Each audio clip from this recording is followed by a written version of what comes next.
ആകാശവാണി.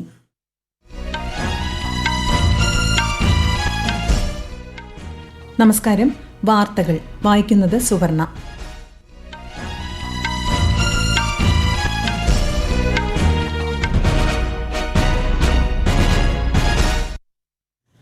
പ്രധാന വാർത്തകൾ.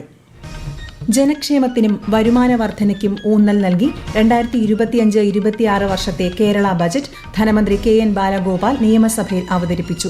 സാമ്പത്തിക പ്രതിസന്ധി അതിജീവിച്ച് സംസ്ഥാനം മെച്ചപ്പെട്ട ധനസ്ഥിതിയിലേക്ക് എത്തിയതായി ധനമന്ത്രി. വയനാട് പുനരധിവാസത്തിനായി 750 കോടി രൂപ വകയിരുത്തി. വിഴിഞ്ഞത്തെ പ്രധാന ട്രാൻസ്ഷിപ്മെന്റ് തുറമുഖമാക്കും. ജീവനക്കാർക്കും പെൻഷൻകാർക്കും ഒരു ഗഡു ക്ഷാമബത്ത കൂടി. ലൈഫ് പദ്ധതിയിലൂടെ 1 ലക്ഷം വീടുകൾ അടുത്ത സാമ്പത്തിക വർഷത്തിൽ പൂർത്തിയാക്കും. വനം വന്യജീവി മേഖലയുടെ സമഗ്ര വികസനത്തിനും ആരോഗ്യ മേഖലയ്ക്കും ബജറ്റിൽ പരിഗണന. ബദൽ വിഭവ സമാഹരണത്തിലൂടെ കേരളം അതിജീവിക്കും എന്നതിന്റെ തെളിവുരേഖയാണ് ബജറ്റെന്ന് മുഖ്യമന്ത്രി പിണറായി വിജയൻ. കേരളത്തെ ദുരിതത്തിലേക്ക് തള്ളിവിടുന്ന ബജറ്റെന്ന് കോൺഗ്രസ്. സാമ്പത്തിക പ്രതിസന്ധിയെ അഭിസംബോധന ചെയ്യുന്നില്ലെന്ന് BJP. US-ൽ നിന്നും ഇന്ത്യൻ പൌരന്മാരെ വിലങ്ങുവച്ച് കൊണ്ടുവന്നതുമായി ബന്ധപ്പെട്ട് അമേരിക്കയോട് ആശങ്ക അറിയിച്ച് വിദേശകാര്യ മന്ത്രാലയം. ഡൽഹി നിയമസഭാ തെരഞ്ഞെടുപ്പിന്റെ വോട്ടെണ്ണൽ നാളെ. വാർത്തകൾ വിശദമായി. ജനക്ഷേമ പ്രഖ്യാപനങ്ങളും വരുമാന വർധനയ്ക്കുള്ള മാർഗങ്ങളും ഉൾപ്പെടുത്തി 2025-26 വർഷത്തെ കേരള ബജറ്റ് ധനമന്ത്രി KN ബാലഗോപാൽ നിയമസഭയിൽ അവതരിപ്പിച്ചു. രൂക്ഷമായ സാമ്പത്തിക പ്രതിസന്ധികളെ അതിജീവിച്ച് സംസ്ഥാനം മെച്ചപ്പെട്ട ധനസ്ഥിതിയിലേക്ക് എത്തിയതായി ധനമന്ത്രി വ്യക്തമാക്കി. അതിവേഗ വളർച്ചയുടെ പാതയിലാണ് കേരളത്തിന്റെ സമ്പദ്വ്യവസ്ഥ. രണ്ടാം പിണറായി വിജയൻ സർക്കാരിന്റെ അവസാന സമ്പൂർണ്ണ ബജറ്റാണ് ധനമന്ത്രി ഇന്ന് നിയമസഭയിൽ അവതരിപ്പിച്ചത്. ഒരു ഗഡു ക്ഷാമബത്ത കൂടി ജീവനക്കാർക്കും പെൻഷൻകാർക്കും ഏപ്രിൽ മാസത്തിൽ അനുവദിക്കുമെന്ന് ധനമന്ത്രി അറിയിച്ചു. ജീവനക്കാരുടെ ശമ്പള പരിഷ്കരണ കുടിശ്ശികയുടെ 2 ഗഡു ഈ സാമ്പത്തിക വർഷം തന്നെ വിതരണം ചെയ്യും. സർവീസ് പെൻഷൻ പരിഷ്കരണ കുടിശ്ശികയുടെ അവസാന ഗഡുവായ 600 കോടി രൂപ ഫെബ്രുവരിയിൽ തന്നെ വിതരണം ചെയ്യും. ശമ്പള പരിഷ്കരണ കുടിശ്ശികയുടെ 2 ഗഡു ഈ സാമ്പത്തിക വർഷം തന്നെ അനുവദിക്കും. അത് PF ലയിപ്പിക്കുന്നതാണ്. 1900 കോടി വരും. ജീവനക്കാരുടെ DA കുടിശ്ശികയുടെ 2 ഗഡുക്കളുടെ ലോക്കിൻ പീരീഡ് നടപ്പ് സാമ്പത്തിക വർഷത്തിൽ ഒഴിവാക്കി നൽകുന്നു. കേന്ദ്ര സർക്കാരിന്റെ UPS മാതൃകയിൽ സംസ്ഥാന ജീവനക്കാർക്കായി അഷ്വേർഡ് പെൻഷൻ പദ്ധതി നടപ്പാക്കും. ദിവസവേതനക്കാരുടെയും കരാർ ജീവനക്കാരുടെയും വേതനം 5% വർദ്ധിപ്പിക്കുമെന്നും ധനമന്ത്രി അറിയിച്ചു. വയനാട് പുനരധിവാസത്തിനായി സംസ്ഥാന ബജറ്റിൽ 750 കോടി രൂപ വകയിരുത്തി. പുനരധിവാസം സമയബന്ധിതമായി പൂർത്തിയാക്കും. ഉരുൾപൊട്ടലിൽ 1202 കോടിയുടെ നാശനഷ്ടം ഉണ്ടായതായാണ് സംസ്ഥാന സർക്കാരിന്റെ കണക്കുകൾ. വിഴിഞ്ഞത്തെ പ്രധാന ട്രാൻസ്ഷിപ്മെന്റ് തുറമുഖമാക്കുമെന്ന് ധനമന്ത്രി പറഞ്ഞു. വിഴിഞ്ഞം തുറമുഖത്തിന് കിഫ്ബിയിൽ നിന്ന് 1000 കോടി രൂപ അനുവദിച്ചു. പ്രധാന വ്യവസായ ഇടനാഴിയും കയറ്റുമതിയുടെയും ഇറക്കുമതിയുടെയും പ്രധാന കേന്ദ്രമായും വിഴിഞ്ഞത്തെ വളർത്തും. കോവളം ബേക്കൽ ഉൾനാടൻ ജലഗതാഗത ഇടനാഴി സൃഷ്ടിക്കും. ഉൾനാടൻ ജലഗതാഗത വികസനത്തിന് കിഫ്ബി 500 കോടി നൽകും. ദേശീയപാത 66, പുതിയ ഗ്രീൻഫീൽഡ് ദേശീയപാത എന്നിവ വിഴിഞ്ഞം വികസന പദ്ധതിയുടെ ഭാഗമായി നിർമ്മിക്കും. വനം വന്യജീവി മേഖലയുടെ സമഗ്ര വികസനത്തിനായി 305.61 കോടി രൂപ അനുവദിച്ചു. വന്യജീവി ആക്രമണങ്ങൾ ഇല്ലാതാക്കാൻ 25 കോടി രൂപയും വനസംരക്ഷണ പ്രവർത്തനങ്ങളുടെ ശാക്തീകരണത്തിനും അടിസ്ഥാന സൗകര്യ വികസനത്തിനുമായി 50.3 കോടി രൂപയും വകയിരുത്തി. കേന്ദ്ര സർക്കാരും സംസ്ഥാന സർക്കാരും ചേർന്ന് വന്യമൃഗപ്പെരുപ്പത്തെ നിയന്ത്രിക്കാൻ നിയമനിർമ്മാണം ഉൾപ്പെടെ നടത്തേണ്ടതുണ്ട്. ഇതിനാവശ്യമായ ഇടപെടലിനായി സംസ്ഥാനം മുൻകൈയെടുക്കും. വനമേഖലയിലെ വന്യമൃഗശല്യം നിയന്ത്രിക്കാനും വനമേഖലയിലെ ജനങ്ങളെ സംരക്ഷിക്കാനും പ്രത്യേക പാക്കേജിന് പ്ലാനിൽ അനുവദിച്ചിട്ടുള്ള തുകയ്ക്ക് പുറമെ ഒരു 50 കോടി രൂപ കൂടി അധികമായിട്ട് അനുവദിക്കുന്നു. തിരുവനന്തപുരം മെട്രോയുടെ പ്രാരംഭ നടപടികൾ ഈ വർഷം തന്നെ ആരംഭിക്കുമെന്ന് ധനമന്ത്രി പ്രഖ്യാപിച്ചു. കൊച്ചി മെട്രോയുടെ വികസനം ഉറപ്പുവരുത്തുന്നതിനൊപ്പം കോഴിക്കോട് മെട്രോയും യാഥാർത്ഥ്യമാക്കുമെന്നും ബജറ്റിൽ പ്രഖ്യാപനമുണ്ട്. കൊച്ചിയും കോഴിക്കോടും തിരുവനന്തപുരവും കേന്ദ്രീകരിച്ച് നഗരവികസനത്തിന് മെട്രോപൊളിറ്റൻ കമ്മിറ്റികൾ രൂപീകരിക്കും. പൊതുമരാമത്ത് റോഡുകൾ, പാലങ്ങൾ എന്നിവയ്ക്കായി 3061 കോടി രൂപ വകയിരുത്തി. വിഴിഞ്ഞം, കൊല്ലം, പുനലൂർ ത്രികോണ വികസന പദ്ധതി ആവിഷ്കരിക്കും. സംസ്ഥാനത്ത് 6 വരി ദേശീയപാതയുടെ നിർമ്മാണം ഈ വർഷം പൂർത്തിയാകും.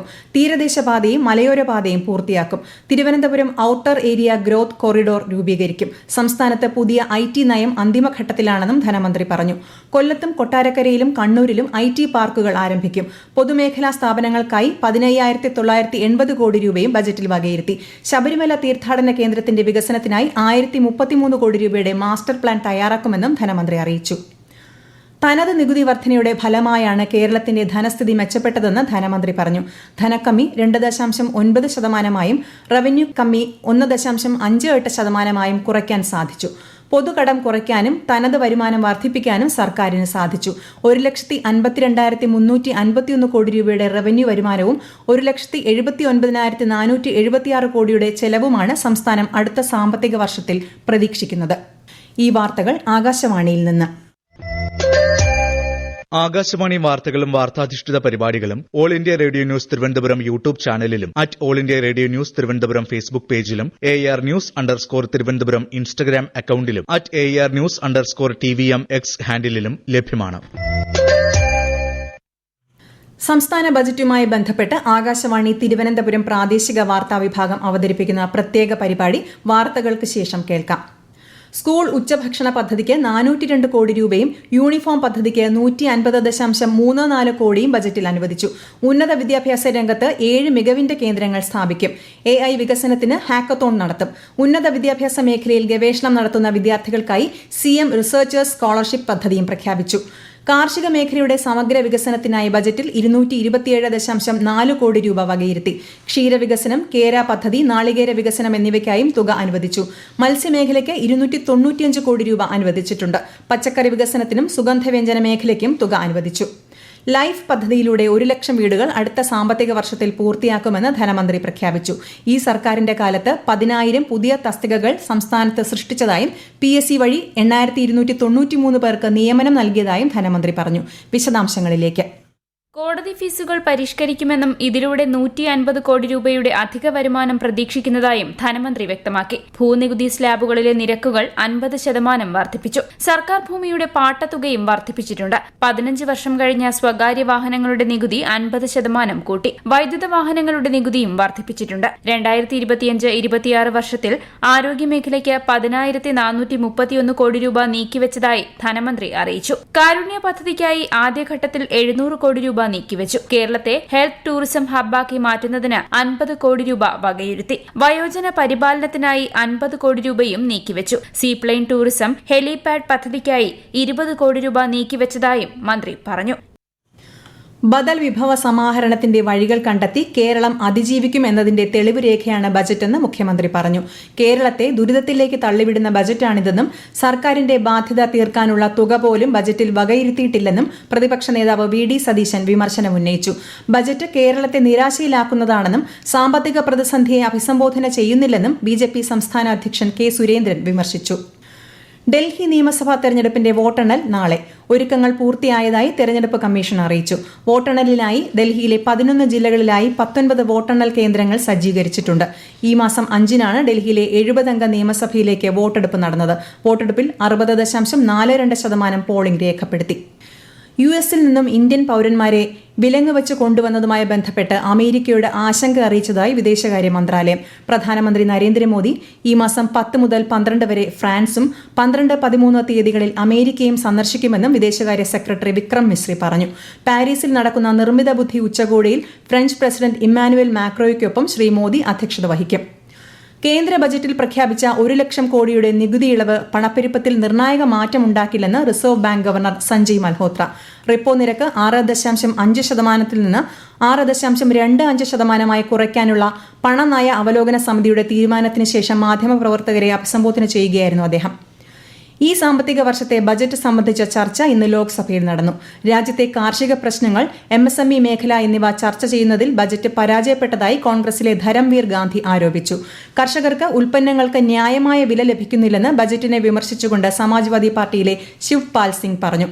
പാചകവാതകത്തിന്റെ വില കൂട്ടിയതിനെക്കുറിച്ച് പ്രശ്നമുന്നയിച്ച TMCയിലെ അഭിഷേക് ബാനർജി കേന്ദ്ര ബജറ്റിൽ പശ്ചിമ ബംഗാളിന് കാര്യമായൊന്നും നൽകിയില്ലെന്നും ചൂണ്ടിക്കാട്ടി. പാവപ്പെട്ടവരുടെയും കർഷകരുടെയും സ്ത്രീകളുടെയും താൽപര്യങ്ങൾ പരിഗണിക്കുന്ന ബജറ്റാണെന്ന് BJPയിലെ റാവു രാജേന്ദ്ര സിംഗ് പറഞ്ഞു. പ്രധാന വാർത്തകൾ വീണ്ടും. ജനക്ഷേമത്തിനും വരുമാന വർധനയ്ക്കും ഊന്നൽ നൽകി 2025-26 വർഷത്തെ കേരള ബജറ്റ് ധനമന്ത്രി KN ബാലഗോപാൽ നിയമസഭയിൽ അവതരിപ്പിച്ചു. സാമ്പത്തിക പ്രതിസന്ധി അതിജീവിച്ച് സംസ്ഥാനം മെച്ചപ്പെട്ട ധനസ്ഥിതിയിലേക്ക് എത്തിയതായി ധനമന്ത്രി. വയനാട് പുനരധിവാസത്തിനായി 750 കോടി രൂപ വകയിരുത്തി. വിഴിഞ്ഞത്തെ പ്രധാന ട്രാൻസ്ഷിപ്മെന്റ് തുറമുഖമാക്കും. ജീവനക്കാർക്കും പെൻഷൻകാർക്കും 1 ഗഡു ക്ഷാമബത്ത കൂടി. ലൈഫ് പദ്ധതിയിലൂടെ 1 ലക്ഷം വീടുകൾ അടുത്ത സാമ്പത്തിക വർഷത്തിൽ പൂർത്തിയാക്കും. വനം വന്യജീവി മേഖലയുടെ സമഗ്ര വികസനത്തിനും ആരോഗ്യ മേഖലയ്ക്കും ബജറ്റിൽ പരിഗണന. ബദൽ വിഭവ സമാഹരണത്തിലൂടെ കേരളം അതിജീവിക്കുമെന്നതിന്റെ തെളിവുരേഖയാണ് ബജറ്റെന്ന് മുഖ്യമന്ത്രി പിണറായി വിജയൻ. കേരളത്തെ ദുരിതത്തിലേക്ക് തള്ളിവിടുന്ന ബജറ്റെന്ന് കോൺഗ്രസ്. സാമ്പത്തിക പ്രതിസന്ധിയെ അഭിസംബോധന ചെയ്യുന്നില്ലെന്ന് BJP. US-ൽ നിന്നും ഇന്ത്യൻ പൌരന്മാരെ വിലങ്ങുവെച്ച് കൊണ്ടുവന്നതുമായി ബന്ധപ്പെട്ട് അമേരിക്കയോട് ആശങ്ക അറിയിച്ച വിദേശകാര്യ മന്ത്രാലയം. ഡൽഹി നിയമസഭാ തെരഞ്ഞെടുപ്പിന്റെ വോട്ടെണ്ണൽ നാളെ. വാർത്തകൾ കഴിഞ്ഞു. അടുത്ത വാർത്താ പ്രക്ഷേപണം 8:35-ന്.